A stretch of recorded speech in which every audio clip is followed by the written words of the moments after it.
for meditation. My Lord, my God, I firmly believe that you are here, that you see me, that you hear me. I adore you with profound reverence.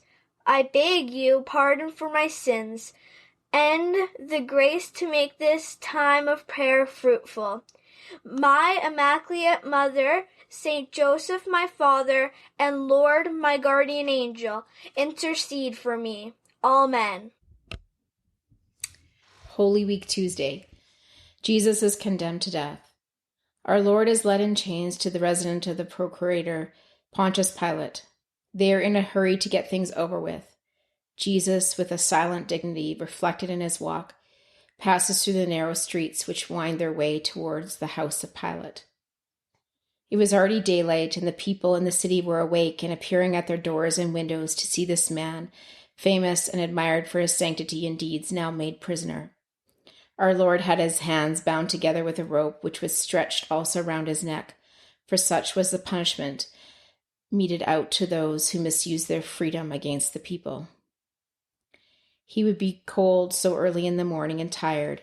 His face was disfigured by blows and spittle, his hair disheveled and after having been pulled at, and his cheeks covered with bruises and blood, now become dry and hard. This is how Jesus appeared on the streets before the people, and they were all startled and frightened as they saw him. It was clear to everyone that the direction they were heading in and the manner of treating him all pointed towards his execution. Jesus was passed from the Sanhedrin to the jurisdiction of the Romans, because the Jewish authorities were able to condemn a man to death, but not to carry out the sentence. This is why they hurry along to the Roman authorities in the early hours of the morning to get the permission they need, by whatever means they can, for Jesus to be put to death. They want to get rid of him before the celebration of the feast begins. That which had been foretold about him was now beginning to be fulfilled to the letter, for he will be delivered to the Gentiles and will be mocked and shamefully treated and spit upon. They will scourge him and kill him, and on the third day he will rise. Something very strange is taking place. Only a few days ago he had been speaking freely in the temple with such majesty.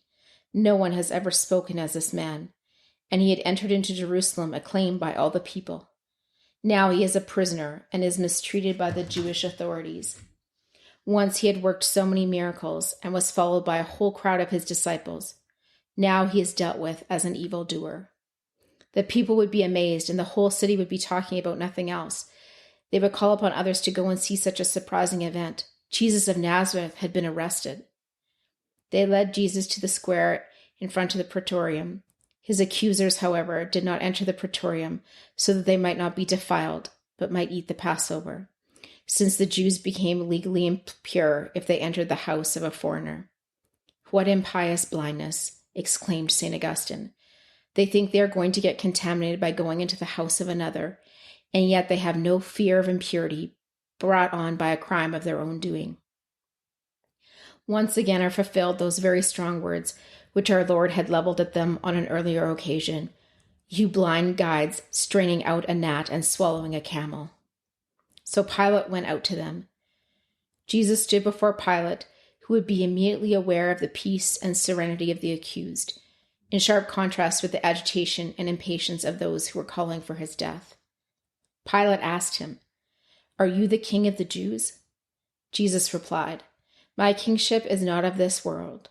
If my kingship were of this world, my servants would fight that I might not be handed over to the Jews, but my kingship is not from the world. Pilate said to him, So you are a king? Jesus answered, You say that I am a king. This will be the last statement that our Lord will make before his accusers. After this, he will be silent, like a sheep that before its shearers is dumb. The Master now finds himself alone. His disciples no longer come to listen to the lessons he imparts, having abandoned him in the very moment when there is so much to learn. We should wish to accompany him in his sorrow and learn from him to have patience in the face of the small contradictions of each day, offering them up with love.